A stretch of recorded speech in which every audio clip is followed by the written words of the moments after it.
Three major banks have crashed, failed, and more are expected to follow. We just had the largest crash in bank stocks in the history of the United States, and inflation came out today, and it is still on the rise. But everything's okay. Nothing to see here. Ladies and gentlemen, this is the start of the largest bailout in United States history, and you need to prepare now, and I'm going to tell you how to do it. Do not wait. Let's go.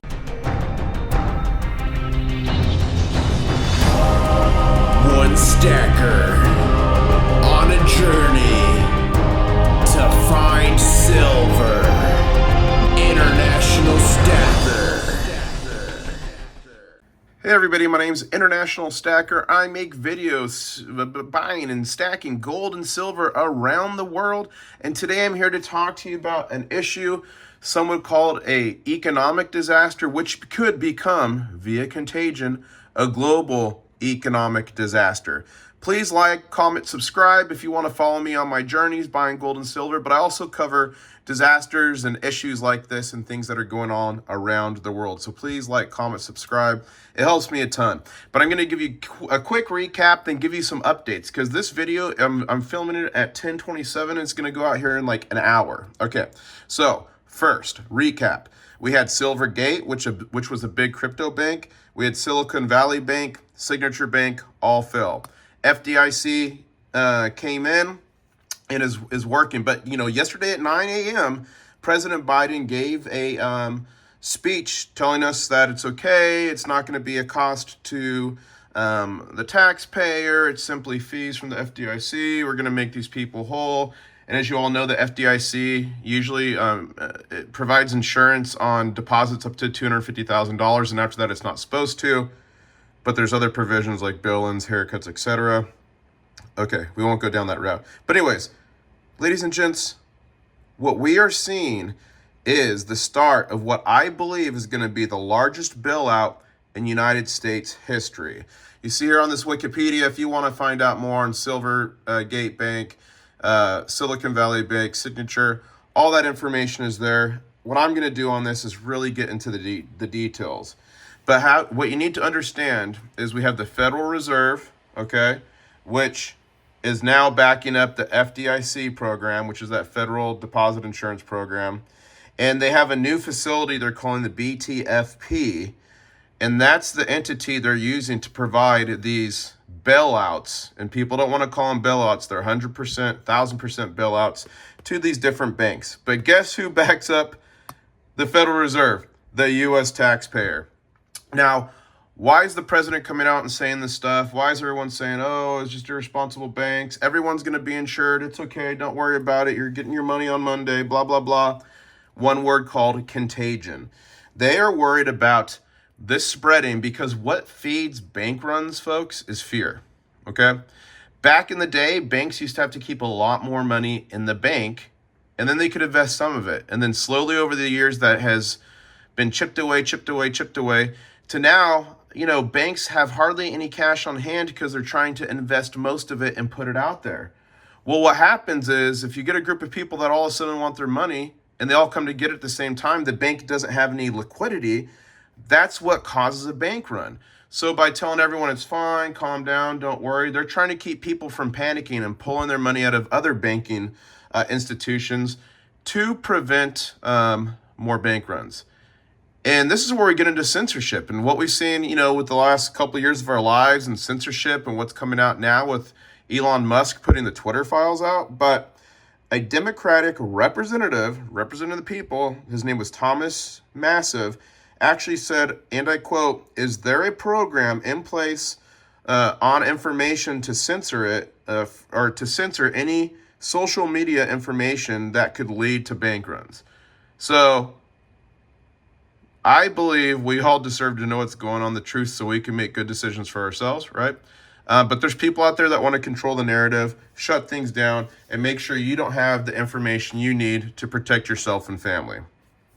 So, going a little bit deeper into this, I'm going to quickly touch on the bond market, but I'm going to give you like a 30-second analogy of what it matters, or why it matters, and how it matters, because a lot of people really don't know. Okay, so quickly, what we've seen with the bond market is it's moving quicker than it did in 2008 and the startup for 2008.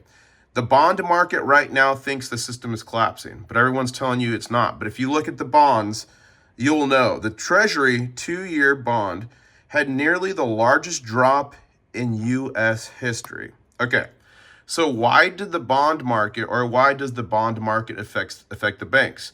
So a lot of these banks, and remember, they used to have to keep a lot of cash on hand, but now they don't. So they take that cash and they were putting it in bonds. Oh, let's make 1% or 2% or whatever it was at. So you got like the Silicon Valley Bank, say they have 100 billion in cash, they want to invest it. One of the instruments will go on as bonds. So if they put 100 million or $1 billion in bonds at 2.2% or 2%, that locks that money up for whatever that term is, 2 years, 5 years, 10 years, okay? And then all of a sudden a bunch of people come and want, okay, well, backtrack. Then what we've seen is the rates got raised very high, 7%, 8% by the Federal Reserve. So now those bonds that were 1, 2 are 7, 8, okay? So now people come in and they want money. Well, the problem is this bank is not insolvent per se because it has the instruments to back up the deposited money, but it is illiquid because that money's locked. And now because of the disjointed movement on the percentages of the bonds, they can't sell that bond to get liquidity because they're going to take a massive loss. So that's why the bonds matter. And that's why when the Federal Reserve decides to raise rates, it can have massive knock-on effects. Remember, currencies around the globe, and shout out to Mike Maloney for identifying this, but they've changed roughly every 30 to 50 years, okay? 1971, we got taken off the final vestige of the gold standard. We are overdue, and my concerns are the statement that you've all heard, never let a good crisis go to waste. This could, if it goes the way I'm thinking it might, and what many people think, this could be used to usher in a digital currency, which is not good. Why? Because max taxation, no more, cash at garage sales or this or that. Everything will be max taxed. Everything would be tracked. As we saw with the protests up in Canada, with the truckers, they got their bank accounts shut down. So it will be massive control, which I do not like. But it gets even crazier. Bank stock crash intensifies. Ladies and gentlemen, we saw the largest crash in bank stocks in recent history, if not all time. Some bank stocks yesterday crashed up to 70%. So if we go down here, look at, so this top red was the market cap or the worth of that company pre-issues, 3.8. And then after the recent issues, it's this lighter color.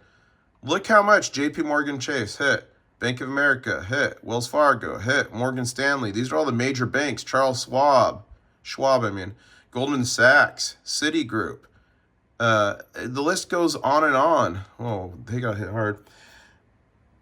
But ladies and gentlemen, this is not going to end well. Here is the indices. And you'll, okay. And then look, bang, just a straight waterfall. Look at that drop. Whoop. And again, that's people panicking, people being concerned, is my bank next? Short sellers are going on and saying, okay, which of these banks have a lot of their investments tied up in bonds? Let's go and short those. So there's a lot of stuff going on right now. And again, it's that word contagion, okay? But why are they saying it's all fine? Why are they saying it's fine? Because that word contagion. But we've seen some good stuff for us. We've seen a little bit of a rally in the gold and silver markets that I believe folks will try to pound down and suppress it, because if gold and silver run, that is going to be negative for the dollar in the market and put out even more issues and more instability. So mark my words, they're going to try to control this. But yesterday we saw gold go up $42 plus, I think 44 at one point. Silver up $1.40. I mean, if you look at this gold to silver ratio, look at that. Whoop. We were in the 90s, 91, and bang, down to 87, 88. And what the gold to silver ratio means is how many ounces of silver it takes to equal 1 ounce of gold. Historically, it was like 1 to 10, then it like went to 1 to 16. It's been disjointed ever since then. But I have a video on how to play the gold and silver ratio and end up with a ton of gold or silver. So go check that out. But it really breaks down and explains this ratio. But again, the big concern is if this continues to go and spiral out of control, that it can trigger the use case and activation of a digital currency. Again, maximum taxation, which governments would like, tracking everything, and then control. Okay, how do you protect yourself?